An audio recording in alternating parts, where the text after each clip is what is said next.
Y bien, Eduardo, la pregunta sería aquí inicialmente, ¿cómo, por qué estudias psicología o cómo es tu contacto con la psicología? No sé, a ver, coméntanos. ITECOC. Cerca de 9 años y una infinidad de alumnos y alumnas nos respaldan. Y queremos que ahora tú confíes en nuestra oferta formativa. Máster online en terapias conductuales en infantojuveniles y adultos. Diplomado especializado en terapias conductuales y contextuales en infantojuveniles. Contamos con becas del 30, 40 y hasta un 60%. Somos ITECOC, somos evolución. Bueno, en buena medida mi primera aproximación a la psicología vino en parte como un cúmulo de casualidades, también de causalidades, como no podía ser de otra forma. Yo, antes de entrar a estudiar psicología, estuve un par de años estudiando ingeniería informática. La cosa no prosperó. Yo recibí una formación específica en lo que aquí en España llaman el bachillerato, los últimos años de instituto, previos a la universidad, en el ámbito de lo que era la rama científica, tecnológica. Una rama en la que te preparan con vistas muy especialmente puestas en las que suelen ser tradicionalmente consideradas como ciencias duras, ¿no? Se espera que aquellos estudiantes que cursan este tipo de estudios de bachillerato accedan a carreras como puede ser pues, física, química, distintas ingenierías, etcétera, ¿no? Y bueno, para eso estaba yo inicialmente preparándome. Es cierto que yo siempre había tenido pues cierta atracción, ¿no? hacia lo que es la psicología simplemente como hobby, es decir, siempre me había llamado la atención. También es verdad que yo no tenía ni idea de lo que era la psicología, es decir, por aquel entonces mi aproximación a la psicología era conocer poco más que a Freud y para de contar, ¿no? O sea, fíjate el vuelco que se dio a mi experiencia una vez que de verdad empecé a aprender lo que era la psicología.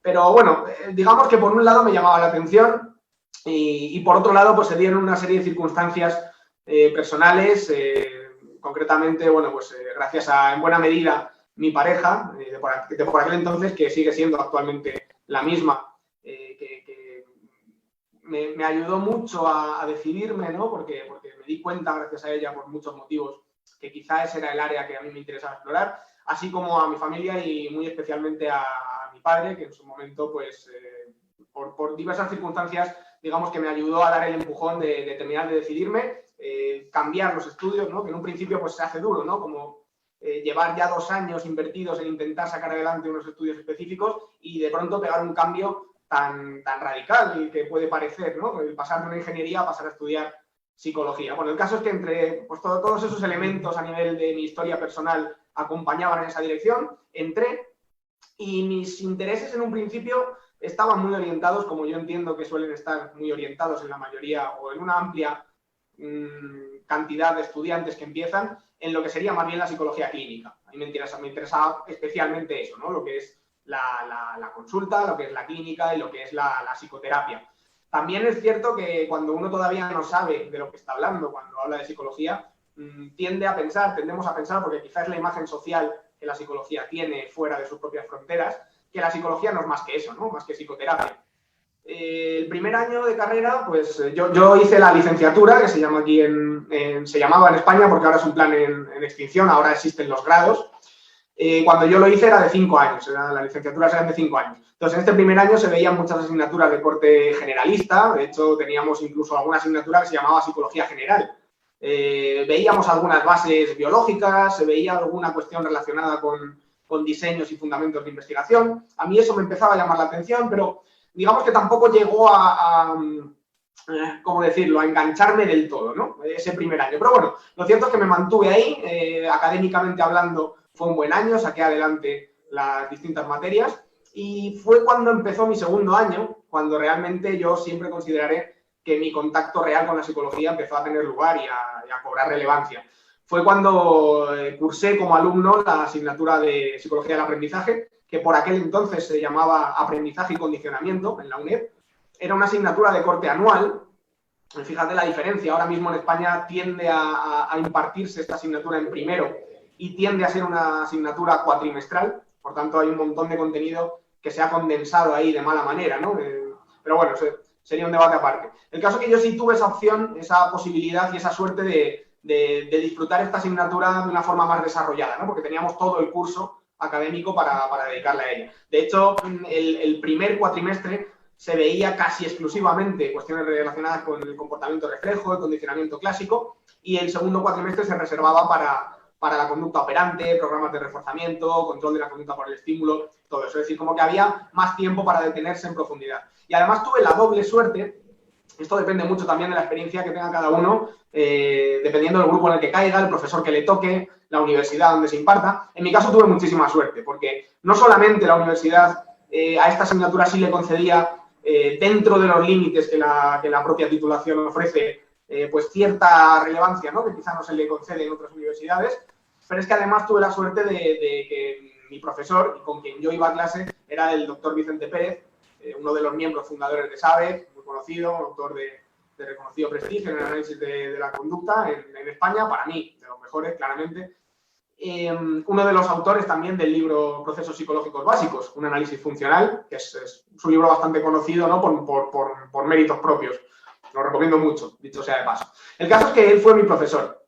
Yo disfruté muchísimo las clases con él. Yo empecé a descubrir lo que realmente era la psicología, lo que para mí a día de hoy es la psicología. Yo empecé a descubrirlo en ese momento. No tenía ni idea de que eso existía, no tenía ni idea de lo que quería decir, más allá de someras referencias que se daban a esa disciplina desde otras asignaturas, generalmente el tipo de referencias que se suelen dar, ¿no? Desde materias que son ajenas a la propia psicología del aprendizaje. Los típicos mitos, las típicas falacias que se repiten una y otra vez, como que es reduccionista, que no tiene en cuenta emociones, etcétera, etcétera, ¿no? Lo que todos conocemos. Bueno, yo realmente cuando entré ahí me di cuenta de que eso no se correspondía con la realidad, ¿no? A mí me lo enseñaron de otra forma claramente distinta. Y el caso es que se me dio muy bien, me gustó, lo disfruté, aproveché las clases muchísimo. Y llegado un momento a final de curso, en unas prácticas que se llevaban a cabo en la sede central en la Facultad de Psicología de la UNED, en Madrid, yo tuve la oportunidad bueno, igual que el resto de mis compañeros, ¿no? Fuimos ahí a pasar un día en el que nos enseñaban los laboratorios de aprendizaje, nos enseñaban también equipamiento que tenían para llevar a cabo tareas en humanos. De hecho, participamos en un experimento que estaba en ese momento en marcha como sujetos experimentales. Y posteriormente pues, se nos ofrecía una clase magistral explicándonos y desarrollando los conceptos sobre los que trataba el experimento en el que habíamos participado. El caso es que cuando terminó esta clase, ya antes de que nos fuéramos ahí, Vicente habló conmigo, me dijo que, bueno, que había visto que se me daba bien la materia, que me gustaba, que la disfrutaba, y me preguntó si me gustaría, si estaba dispuesto y si me interesaría colaborar con él, que por aquel entonces estaba pues de alguna manera tratando de establecer un pequeño grupo de investigación, ¿no? Para empezar a hacer cosas ahí en el laboratorio, en análisis experimental del comportamiento. Yo evidentemente ni me lo pensé, a mí eso me encantaba. Yo unos días o unas semanas antes nunca me habría imaginado terminar dedicándome a lo que finalmente me he dedicado, ¿no? O a especializarme en ese ámbito. Pero eso me cambió todo mi plan, me cambió todas mis perspectivas. Yo tardé milésimas de segundo en decirle que sí, y en cuestión de pocos días yo ya estaba en el laboratorio con él, recibiendo un entrenamiento exhaustivo en manejo de animales, concretamente de palomas, y participando en un experimento, ¿no? Ya con cajas de Skinner, y ahí empezó todo. Y ese día fue el punto de inflexión que marcó un antes y un después en mi vida realmente, ¿no? Porque no solamente marcó de una forma muy clara mi posterior trayectoria académica y profesional, que por suerte pues puedo estar muy satisfecho con ella, ¿no? A día de hoy, y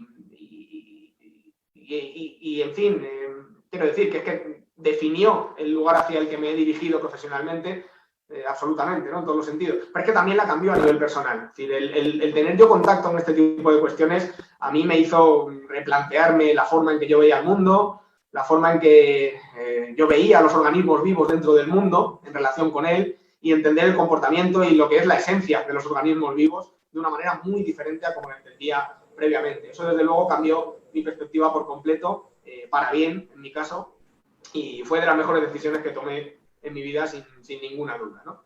A día de hoy sigo en este ámbito. De hecho, pasaron los años, yo continué colaborando con Vicente, con otros compañeros que estaban también en el grupo de investigación. Muy rápidamente ya me me inmiscuí en cuestiones relacionadas con el mundo de la investigación, hice experimentos, acudí a congresos, colaboré en la redacción de artículos científicos. Fíjate qué paradoja que incluso una cosa que yo no llegué a aprender nunca cuando estudiaba ingeniería informática, que es la programación, resulta que tuve que aprender a programar llegado un determinado momento para poder utilizar e implementar los distintos procedimientos en las cajas de Skinner. Es decir, que finalmente fue a raíz de estudiar psicología que yo terminé por adquirir ciertas habilidades relacionadas con la informática que no adquirí, desde luego, cuando estudiaba la propia informática.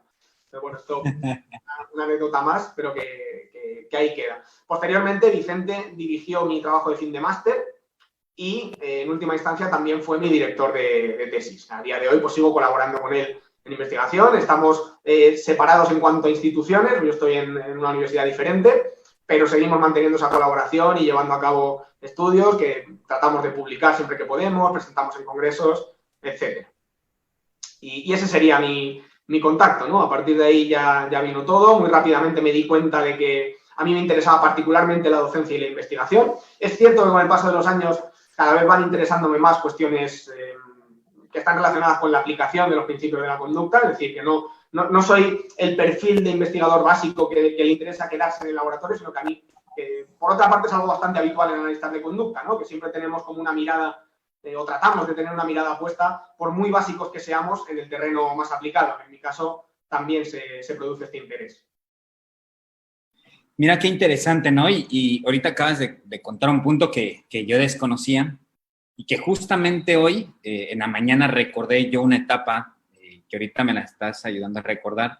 Es que yo antes de estudiar, de hecho, también psicología, estudié ingeniería, ¿no? Y me salí gracias a una maestra que estaba ahí, que me ayudó, que era psicóloga y que yo hablé con ella y me dijo, bueno, pues, ¿por qué no salirte de una vez, ¿no? ¿Y por qué me acordé en la mañana? Porque justamente el día de mañana voy a dar una charla al personal docente de esa institución, ¿no?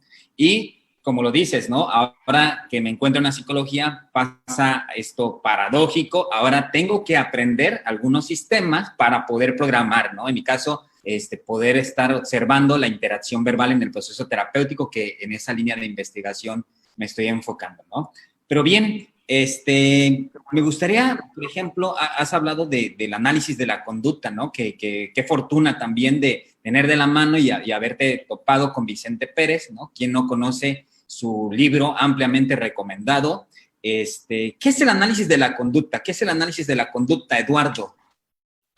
Sí, mira, antes de responderte a la pregunta, sí que comentar, porque no lo he dicho antes y es de justicia que lo haga, que en mi caso fui también muy afortunado en el momento en el que yo empecé a tener contacto con el análisis de conducta, porque no solamente me formé con Vicente, lo cual ya era un privilegio de por sí, sino que muy rápidamente entré en contacto con la que es la Sociedad para el Avance del Estudio Científico del Comportamiento, SABEC, también llamada, una sociedad que se dedica a la promoción, a la divulgación del análisis de la conducta, su difusión, la organización de distintos eventos, muy especialmente dirigidos a estudiantes o también a profesionales que quieren interesarse por este área, ¿no? Entonces ahí pues también me he formado de maneras más directas y más indirectas a lo largo del tiempo de profesionales como puede ser Santiago Benjumea, como puede ser Andrés García, Jesús Gómez, Maite Rodríguez, Maite Gutiérrez, en fin, un montón de profesionales que desde luego tuvieron también un peso específico muy importante en toda mi formación y toda mi aproximación. Eso quería dejar constancia antes de que se me olvidara.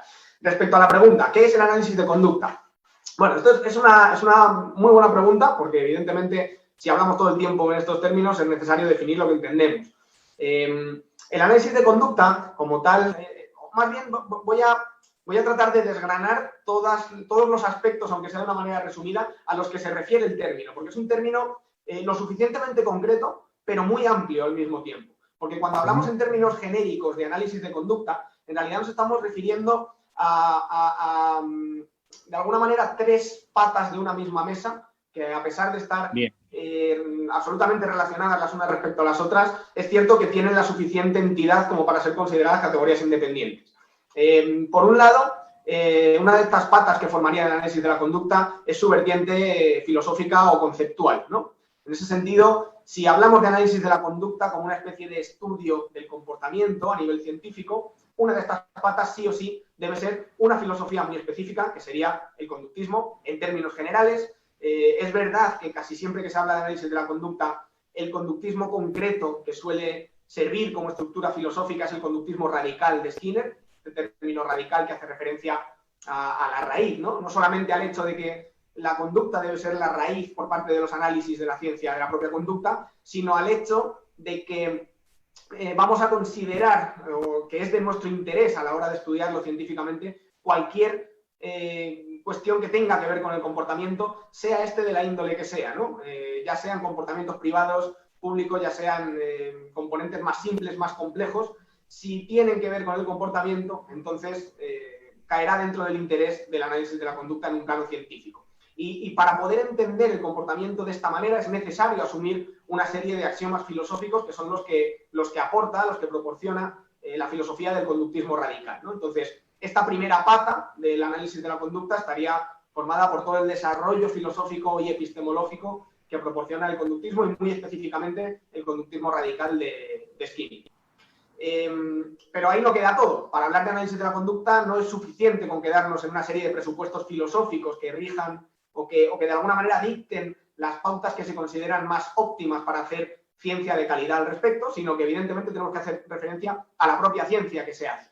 ¿Cuál es la ciencia a la que da lugar el conductismo como filosofía y el conductismo radical en particular? Sería lo que llamamos el análisis experimental del comportamiento, ¿no? Esta es la pata científica del análisis de conducta. Bajo el epígrafe análisis experimental del comportamiento entra todo ese desarrollo puramente científico, empírico, que tuvo lugar desde los años 30 y muy especialmente a partir de los años 50, ¿no? Y de ahí en adelante hasta nuestros días, que de alguna manera se encargó de tratar de establecer relaciones sistemáticas que se producen en cuanto al comportamiento. De alguna forma, el análisis experimental de la conducta lo que hace es, a nivel científico, establecer cuáles son las leyes que rigen nuestra manera de comportarnos, basándose muy especialmente en modelos de comportamiento en animales no humanos, aunque no exclusivamente en ellos, también se ha estudiado mucho con humanos y de hecho a día de hoy se sigue haciendo. Y de esta manera encontrar, de la misma manera en que hacen otras disciplinas científicas, una serie de principios que pueden estar subyaciendo a todos los fenómenos que nos interesan en torno a ese objeto de estudio concreto que es la conducta, ¿no? En un sentido amplio. Todas las ciencias asumen que una máxima, algo a lo que es deseable aproximarse en un terreno científico, es siempre el tratar de utilizar el menor número posible de principios para tratar de explicar el mayor número posible de fenómenos. Esto es una cosa que en otras disciplinas se acepta no solamente sin problemas, sino que se aplaude.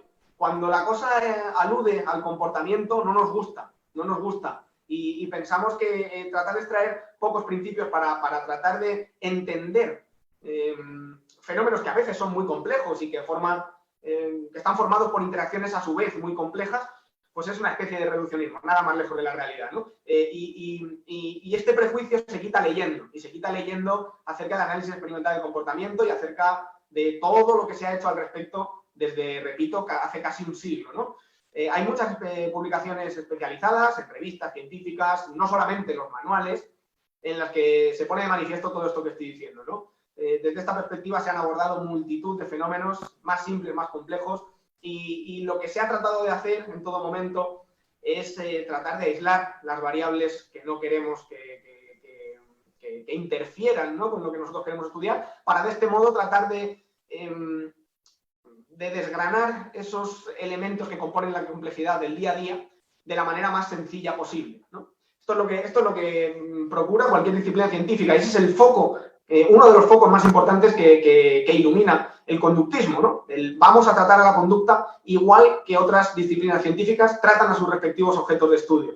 Y solo así podremos entender esa complejidad de nuestro día a día. El análisis experimental del comportamiento sería la propia disciplina científica que se encarga de llevar a cabo esta tarea. Y nos quedaría una tercera pata que insisto, es una pata distinta, pero que está íntimamente relacionada con las otras dos, que sería lo que llamamos el análisis conductual aplicado. El análisis conductual aplicado vendría a representar la vertiente tecnológica o aplicada de esta tríada, ¿no?, entre filosofía, ciencia y tecnología. Bajo el epígrafe de análisis conductual aplicado nos referimos a esa tecnología, ese conjunto de de procedimientos, de maneras de proceder que se basan en conocimiento científico y que nos permiten intervenir sobre un objeto de estudio concreto en un ámbito de aplicación específico, ¿no? El análisis conductual aplicado no se restringe a la práctica clínica, ese es uno de los lugares donde tiene algo que decir, sino que más bien tiene algo que decir en cualquier contexto en el que haya conducta que analizar y sobre todo conducta sobre la que intervenir, ¿no? Siempre que queramos llevar a cabo cualquier modificación. Entonces, ahora que he resumido, en realidad me he explayado mucho respecto a estas distintas patas, ¿no?, que formarían esa mesa, pues ya entenderíamos lo que es la mesa. Cuando hablamos de análisis de la conducta, nos estamos refiriendo a ese conjunto compuesto por estas tres cosas.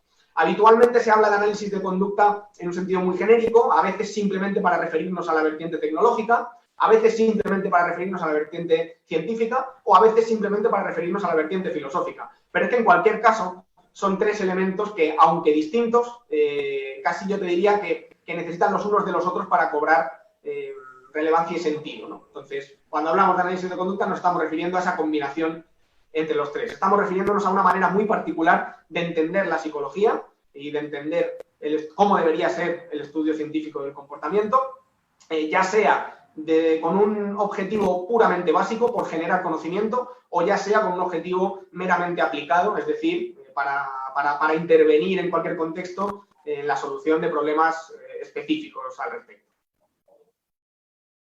Y acabas de tocar un punto muy importante. En el ámbito aplicado, o sea, no es nada más el ámbito aplicado, es conocer toda la base filosófica, ¿no? Y que muchas veces el desconocimiento de esta base filosófica, evidentemente, pues vamos a tener de una u otra forma algunas fallas en cuanto a la aplicación. Ok. Sí, desde luego. O sea, para mí es fundamental. Es cierto que no... muchas veces cuando explicas este tipo de cuestiones a gente que todavía no ha tenido mucho contacto con estas cosas, puede llegar a ver con facilidad la relación que hay entre filosofía y ciencia, ¿no? Porque son elementos que a menudo en nuestra historia de aprendizaje más o menos compartida a nivel cultural aparecen juntos. Suelen entender también con cierta facilidad la relación entre ciencia y tecnología, de cómo si queremos aplicar procedimientos nos tenemos que basar en el conocimiento que hay al respecto, eso se entiende también muy bien, pero cuando uno propone una relación al mismo tiempo entre la filosofía y la vertiente aplicada y la tecnología, es algo como que choca, ¿no? ¿Qué tiene que ver un planteamiento filosófico con lo que yo voy a trabajar? A mí no me hables de Aristóteles, yo quiero ayudar a esta persona que tengo enfrente. Bueno, lo importante no es Aristóteles en sí mismo, sino cómo podemos extraer un origen a partir del cual empezar a estudiar de una manera muy particular los fenómenos que nos interesan, porque esa manera particular de estudiarlos es la que nos lleva a trabajar de esa forma después en una consulta o en el contexto que sea y no de otra manera, ¿no? Entonces, para mí es fundamental conocer el contexto filosófico a partir del cual se forja el desarrollo conductista, tanto filosófico como científico, si después queremos poner en marcha procedimientos puramente conductuales desde el punto de vista aplicado. ¿Se pueden aplicar sin tener un conocimiento exhaustivo? Sí, se pueden. Es decir, lo bueno que tiene el análisis de la conducta es que al presentar esa elegancia procedimental a nivel científico, permite que se puedan sistematizar y protocolizar muchos de los procedimientos que se llevan a cabo. Y esto tiene una parte buena, que es que a nivel técnico se puede implementar sin la necesidad de un conocimiento exhaustivo de las bases filosóficas, y tiene la parte mala, que puede hacer pensar a quien no sabe más allá de la propia consulta, que eso está ahí para ser aplicado y ya está, ¿no? Como el que aplica recetas o como el que aplica pastillas. Y nada más lejos de la realidad. Bajo mi punto de vista, se puede aplicar muy bien un procedimiento conductual sin ser experto en bases filosóficas del conductismo, pero es difícil que eso se aplique mal si uno sabe lo que tiene que saber acerca de las bases filosóficas y científicas del análisis de conducta. Sí, y fíjate que, como lo dices, ¿no? Tiene que ver con una cuestión cultural, tiene que ver con los sistemas educativos. En mi experiencia personal, pues bueno, yo en la universidad jamás vi bases filosóficas, y si lo vimos, bueno, es donde nada más nos quedábamos con lo que comúnmente se sabe de filosofía, pero no las bases filosóficas de estas de las cuales estamos hablando, que precisamente la gente aquí está comentando. Qué interesante que se hable de filosofía, ¿no? Y bueno, por un lado, y por otro lado, ahorita hablabas fíjate que me llamó la atención, hablabas de leyes y principios. Y surge esta duda, ¿no? ¿Cuáles son esos principios de aprendizaje? Muchas veces ya hemos escuchado, ok, estos son los principios de aprendizaje, pero entra la incógnita, todavía muchas veces queda, lo he escuchado en varios colegas, ¿cuáles son las leyes? Sí, mira, respecto a lo que comentas de la filosofía, antes de meterme en materia con los principios, tienes razón, es algo que no se ve. También creo que tenemos que entender los motivos por los que quizás no se ve, ¿no? Y solo desde ese entendimiento podremos ser efectivos a la hora de desarrollar planes de acción óptimos para que esa situación cambie. Yo, efectivamente, creo que tiene mucho que ver con factores culturales y tiene mucho que ver con la deriva que inevitablemente la psicología va a ir tomando, porque la psicología, al final, como cualquier otra disciplina, no es más que algo que hacemos los seres humanos y, por tanto, es el producto de nuestro comportamiento. Nuestro comportamiento, evidentemente, también el del científico, se rige por esos principios. Somos víctimas de una manera a nivel cultural de entender al ser humano y más en concreto de entender su comportamiento, que viene de muy lejos, desde mucho antes de que hubiera planes de estudios, ¿no? Otras ciencias han tenido cierta facilidad, entre comillas, para despojarse de esas cuestiones culturales, por una razón, bueno, en realidad por muchas razones, ¿no? Algunas de ellas incluso políticas, pero hay una razón muy importante, muy de peso, con la que bajo mi punto de vista debería recibir mucha más atención de la que recibe por parte de psicólogos y no solamente de analistas de conducta, que tiene que ver con el lenguaje. Tiene mucho que ver con el lenguaje que utilizamos cuando nos referimos a las distintas cuestiones. Fíjate que la gente en su día a día, la gente que sea lega en la materia, no me refiero específicamente a gente dentro de la psicología, sino cualquier persona en su día a día, ¿de qué tipo de cosas habla? Habla de cosas que están relacionadas casi siempre con las cosas que hacen. ¿Sí? Hablan de lo que hacen los demás, de lo que hacen sus compañeros, sus amigos, sus parejas, sus familiares, sus mascotas si las tienen, de lo que sienten, de lo que piensan, efectivamente, ¿no? De todo con cuanto lidia la psicología como ciencia, o con cuanto pretende lidiar como ciencia. Nadie habla en su día a día de enlaces covalentes, de partículas subatómicas o de quarks, ¿no? Esto no está presente, por lo general, en las conversaciones cotidianas, en las conversaciones coloquiales. Claro, es cierto que estas otras ciencias a las que yo he hecho alusión tienen objetos de estudio que tienen su complejidad, ¿no? Por muchos motivos, y así debe ser, ¿no?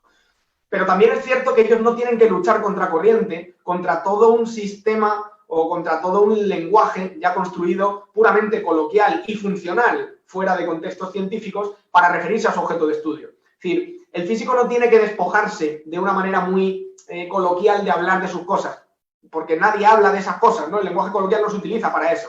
Sin embargo, esto no nos pasa a los que lidiamos con el comportamiento. Nosotros también somos personas que venimos de ese mismo contexto coloquial en el que todas las personas hablan del comportamiento en términos pues, muy simplistas, muy ingenuos, muy vulgares, a menudo dualistas, evidentemente, ¿no? No estoy criticando ese uso del lenguaje, ¿eh? Ese uso está ahí, cumple su función, pero una cosa es ese uso en contextos no científicos, no técnicos, y otra cosa muy distinta es cuando pretendemos hablar de ese tipo de cuestiones, pero desde un punto de vista estrictamente científico o estrictamente técnico. Ahí la cosa cambia. Ahí ya no podemos utilizar las expresiones que se utilizan en la psicología popular. Ahí tenemos que hacer un esfuerzo muy grande para tratar de diferenciar cómo tratamos las cosas fuera de ese contexto, de cómo las deberíamos tratar cuando tratamos de hacer ciencia al respecto.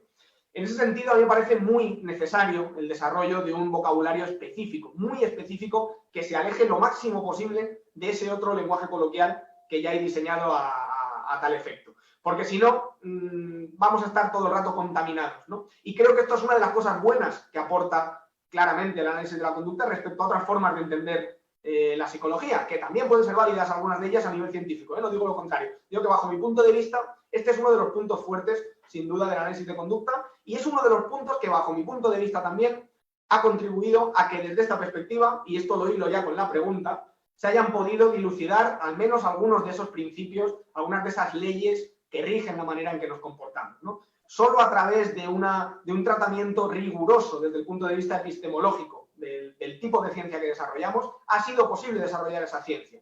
No hemos podido desarrollarla con frases hechas ni con elucubraciones. Se ha hecho con filosofía rigurosa, que es la que nos ha permitido hacer ciencia de calidad, que para eso debe servir la filosofía de la ciencia, ¿no? Entonces, a mí, muchas veces cuando se escucha el típico chascarrillo acerca de si el conductismo funciona o no funciona, a menudo hay un guirigay conceptual ahí muy importante, ¿no? Porque la gente tiende a referirse al conductismo como si fueran técnicas, como si fueran terapias, y eso no es el conductismo. El conductismo es el sustento filosófico que está detrás de una ciencia que al mismo tiempo da lugar al desarrollo de, entre otras cosas, terapias. Cuando yo digo que el conductismo funciona, no me refiero a que funcionen las técnicas conductuales. Sabemos que sí funcionan, pero no me refiero a eso. Me refiero a que funciona para lo que tiene que funcionar, que es para hacer ciencia de calidad al respecto del comportamiento. Y eso se ha hecho y se sigue haciendo, ¿no?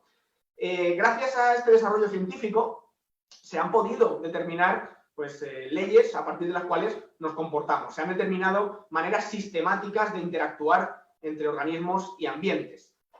¿Cuáles son estos principios? Bueno, desgraciadamente no hay una lista como tal, ¿no? De este y este, son estos 10 puntos. No, pero sí que de alguna manera más o menos sencilla, más o menos, podemos distinguir entre lo que serían, por un lado, mecanismos generales de aprendizaje, mecanismos que presumiblemente han sido seleccionados a través de la evolución, es decir, aprendemos de ciertas formas y no de otras, porque ese aprendizaje, ese tipo de aprendizaje, ha resultado diferencialmente efectivo para la supervivencia y perpetuación de las distintas especies.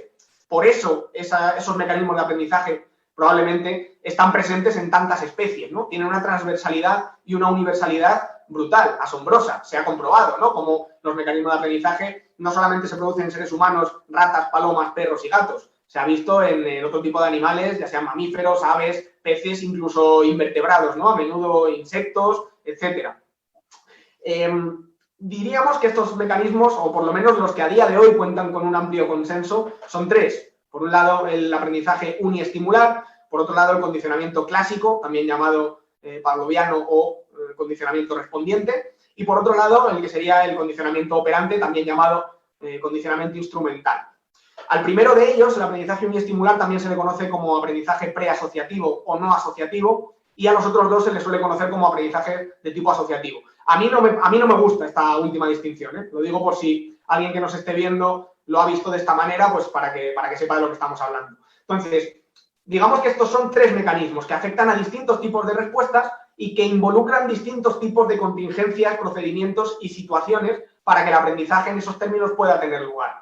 Dentro de cada uno de ellos nos encontramos con distintos fenómenos que han sido ampliamente replicados, ¿no? Y que cuentan con una robustez a nivel empírico y con una replicabilidad muy alta.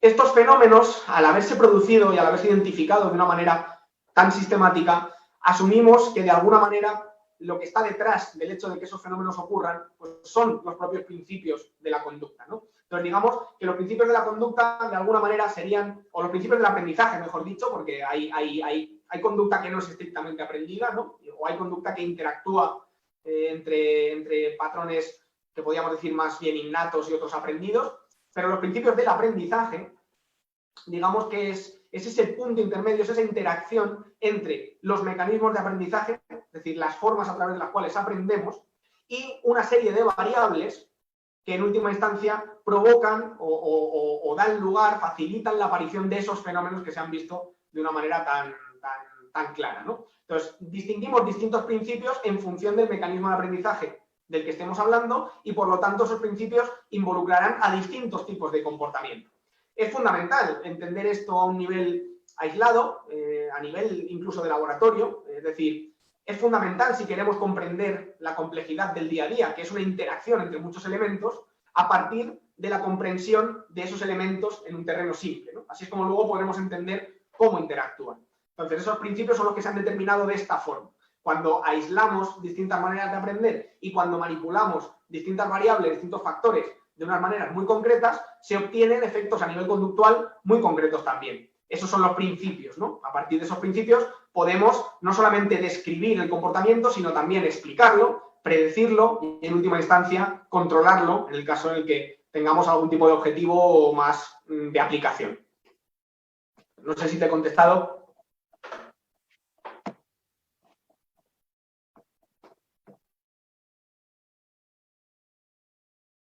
Tienes que activar el audio, que no se te oye. Ahora. Ahí. Sí, comentabas, ¿no? Entonces, estamos hablando de mecanismos de aprendizaje, estamos hablando de aprendizaje uniestimular y el aprendizaje asociativo, que sería el condicionamiento clásico, y el condicionamiento operante, ¿no? Entonces, ahora sí que los principios del aprendizaje hay específicos en determinado mecanismo de aprendizaje. Y comentabas hace un momento algo que es bastante cierto, que tiene que ver con el cómo transmitir, ¿no?, estos principios en la vida a día, en el día al día, ¿no?,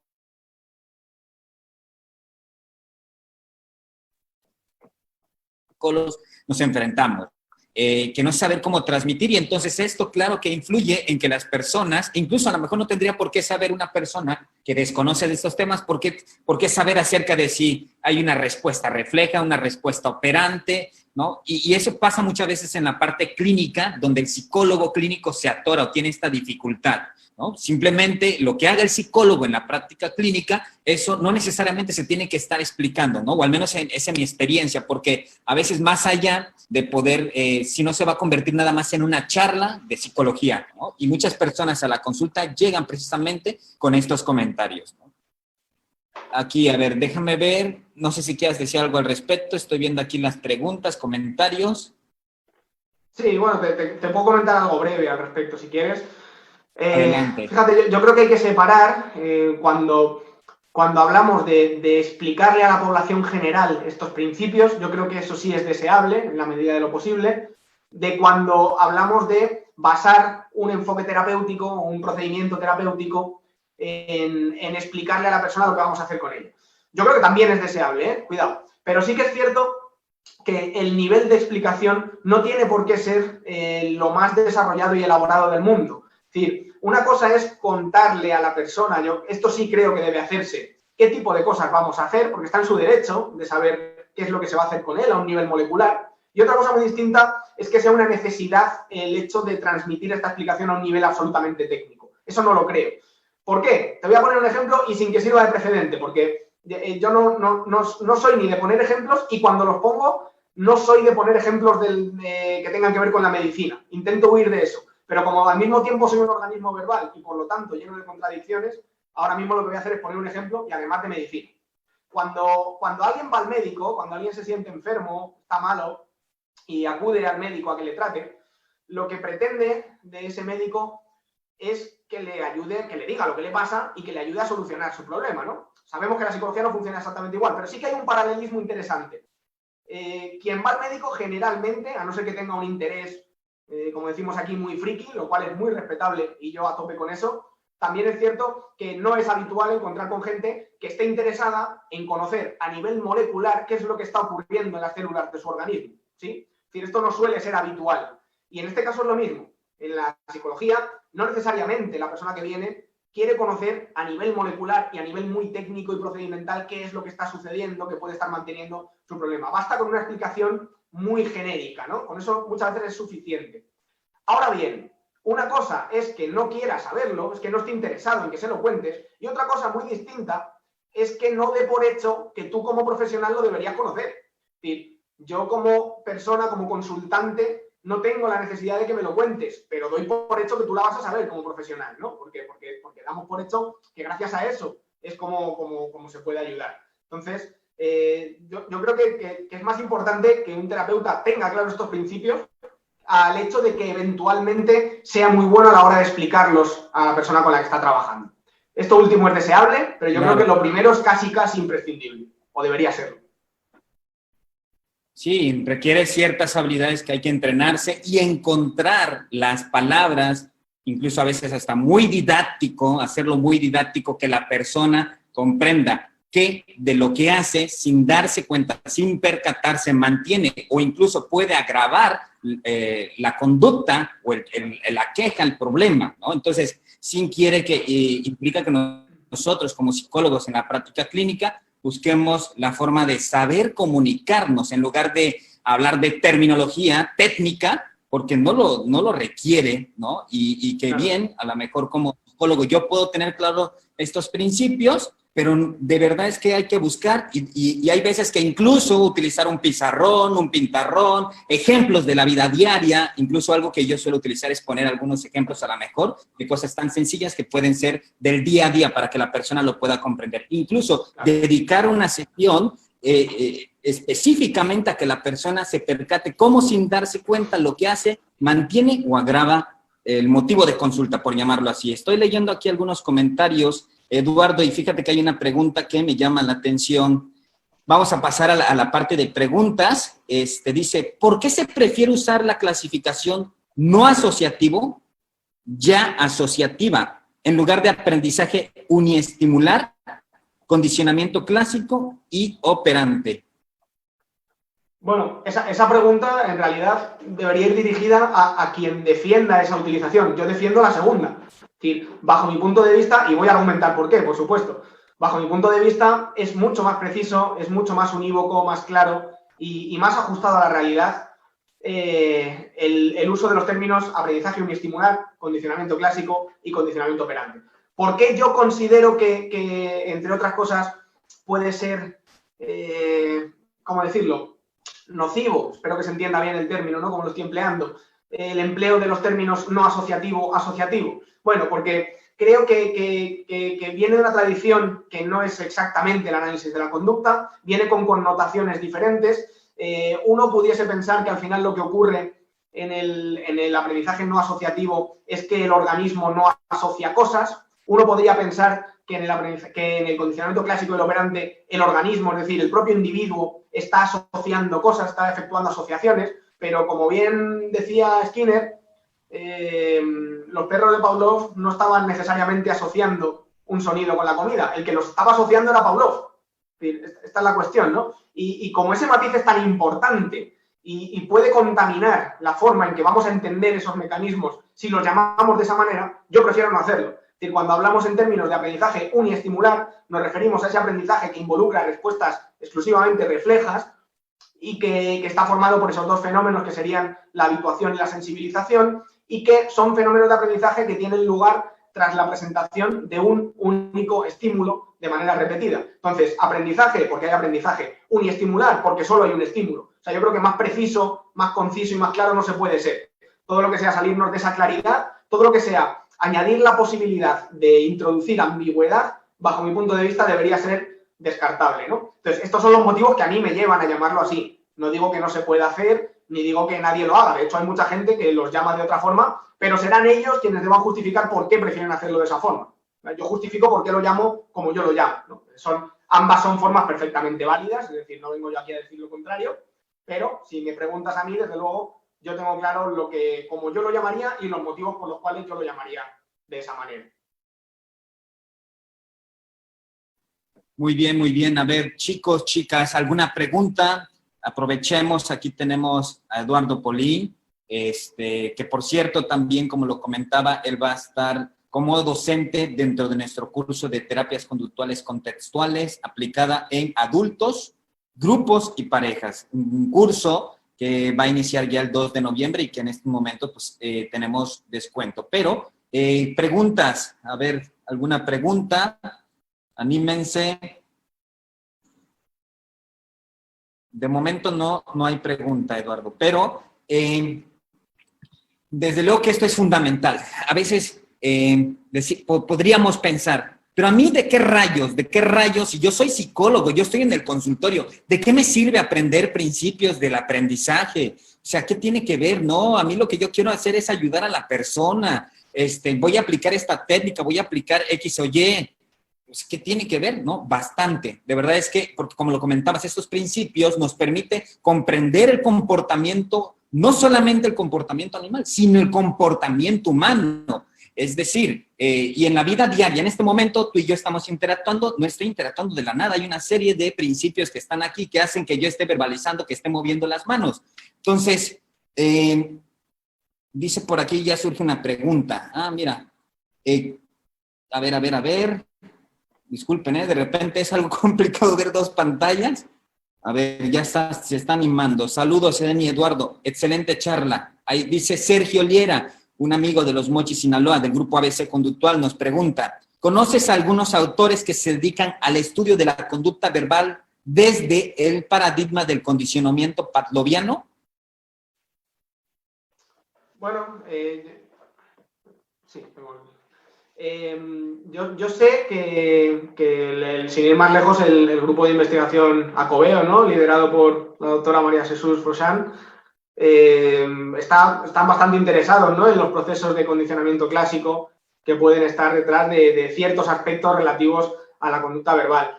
También sé que en buena medida hay muchísimo desarrollo hecho, no tanto en la conducta verbal en sí misma, como de algunos de los fenómenos que se presuponen relacionados, como es, por ejemplo, la formación de clases de equivalencia.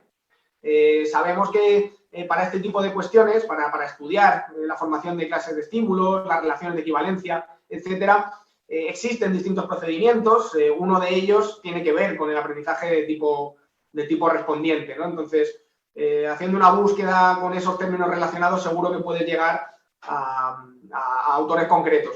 No sé decirte ahora mismo nombres, porque no es un área en el que yo específicamente haya profundizado demasiado, pero sí sé que existe, ¿no? Sé que está ahí y simplemente conseguir el rastro de los trabajos clásicos en el análisis de clases de estímulos, formación de clases de equivalencia, uno puede llegar con facilidad a todo eso.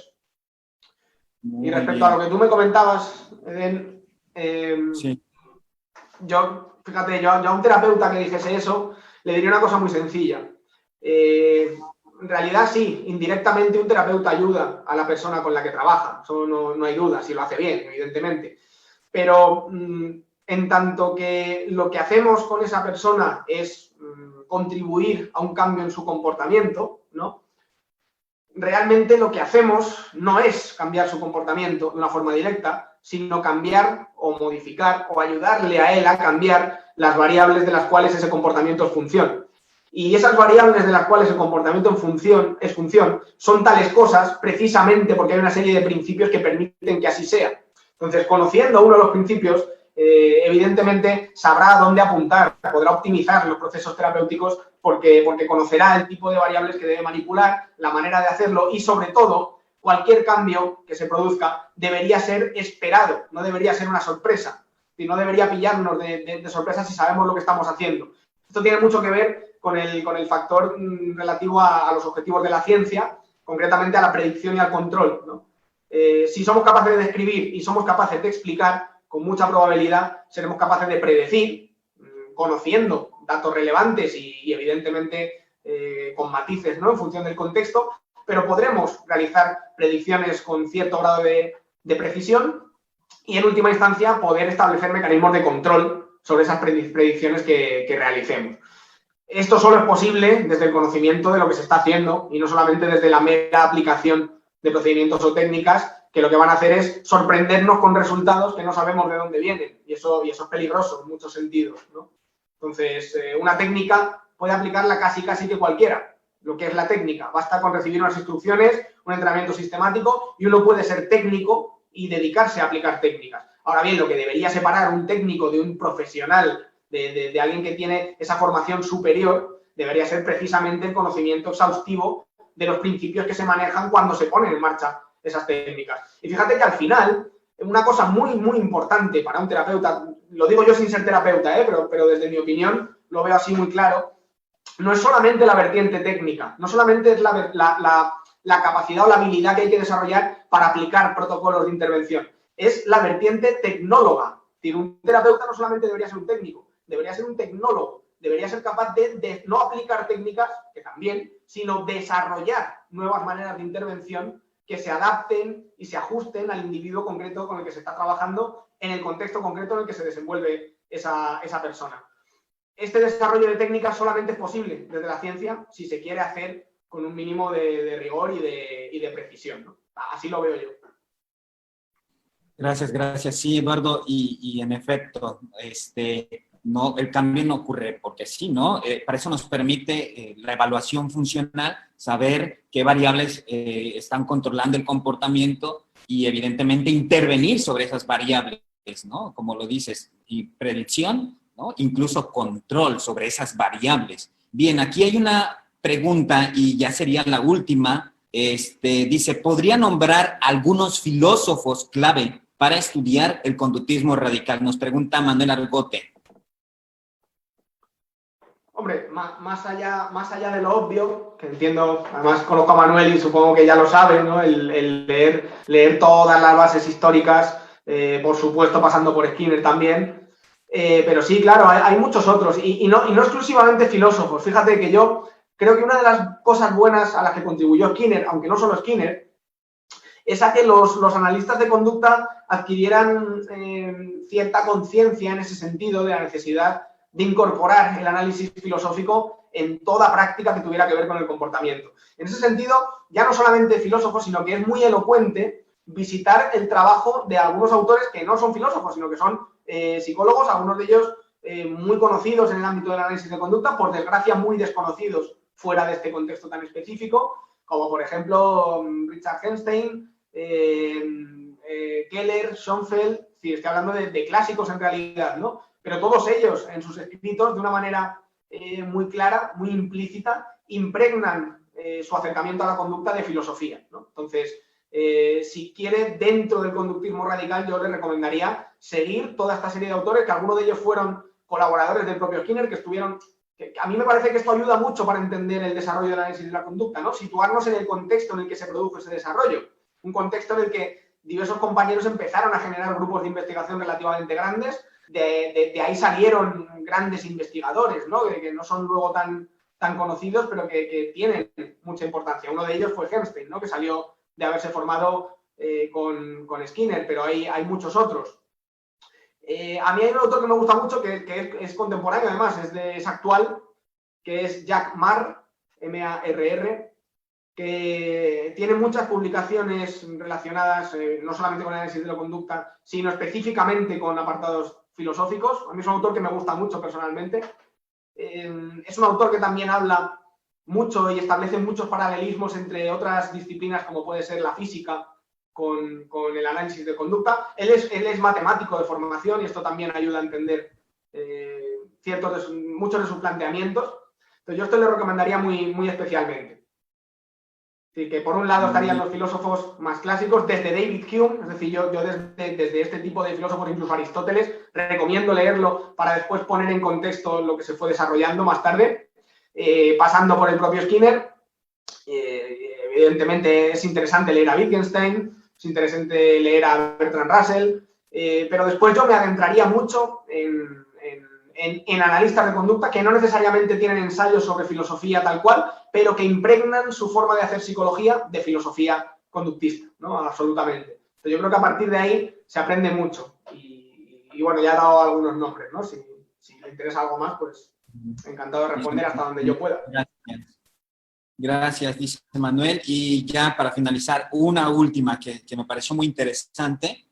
¿Cuál es la opinión sobre la teoría de los marcos relacionales, la cual tiene como base algunos postulados de Skinner? Por aquí nos pregunta Brian Guerrero Trujillo. Fíjate, yo creo que no sé lo suficiente sobre teoría de los marcos relacionales como para poder hacer un análisis que sea justo en cualquiera de los términos. Hasta donde yo sé tiene aspectos criticables, ¿no? Estoy basándome mucho también en cosas que he leído muy dispares y en críticas que se han hecho desde distintos ámbitos, pero insisto en que no soy un gran conocedor de la teoría en términos exhaustivos. Entonces, creo que en buena medida este tipo de desarrollos teóricos son necesarios. Creo que de alguna forma tratan de poner en relación principios muy básicos con acercamiento más o menos cercano, más o menos estrecho, con fenómenos que son más complejos, como puede ser el lenguaje, ¿no? o distintas cosas bajo el epígrafe de eso a lo que llamamos cognición. No puedo decir más en cuanto a desarrollo teórico, es decir, yo creo por lo que he leído que sí tiene una base conductista radical, absolutamente. Otra cosa es la deriva que luego pueda tomar, que en ocasiones, muchas veces, un aspecto puede partir de unas bases muy concretas e ir distanciándose progresivamente. No sé si es el caso de la teoría de los marcos relacionales, aunque sí que he leído a compañeros escribir cosas en este sentido, de la misma forma que sucede con las propias terapias de tercera generación, ¿no? Son terapias que absolutamente nacen, o así lo entiendo yo, con una fuerte base epistemológica cercana al conductismo radical, es una vuelta a los principios, ¿no? Como se ha dicho muchas veces, y bajo mi punto de vista, creo que en algunos casos se han ido por caminos completamente separados, ¿no? No digo siempre, ni digo todos los profesionales, pero sí lo he visto mucho más de lo que me habría gustado verlo. Entonces, Ese es el análisis tan simple que puedo hacer yo, porque no soy gran conocedor a nivel teórico de esta teoría concreta. Gracias, Eduardo. Y pues bueno, precisamente en eso que acabas de comentar, ¿no? De repente estamos haciendo terapias contextuales, pero saliendo sin partir de los principios. Y en esta búsqueda de que eso no ocurra, es que justamente el curso que hemos diseñado, inicias precisamente tú con estos principios del aprendizaje, que de verdad muchísimas gracias por pues, aceptar la invitación. Va a seguir la invitación abierta para que, bueno, en cuanto sea posible y esta pandemia se quite, pues tenerte presencialmente aquí en Acapulco, como lo habíamos conversado anteriormente. De verdad es que sería un honor que estés aquí, ¿no? Con nosotros. Mucha gente de acá de México te sigue tus publicaciones, ¿no? Y bueno, básicamente, muchísimas gracias por aquí, las personas agradeciéndote. Muchas gracias por compartir, muchas gracias. De verdad, gracias, Eduardo. Y pues bueno, estamos en contacto. Nada, muchísimas gracias a ti y de verdad te tomo la palabra y a ver si es verdad que cuando la situación lo permita, pues podamos vernos por allí. Y yo estaré encantado, ¿no? de contribuir y de veros a todos allí en persona.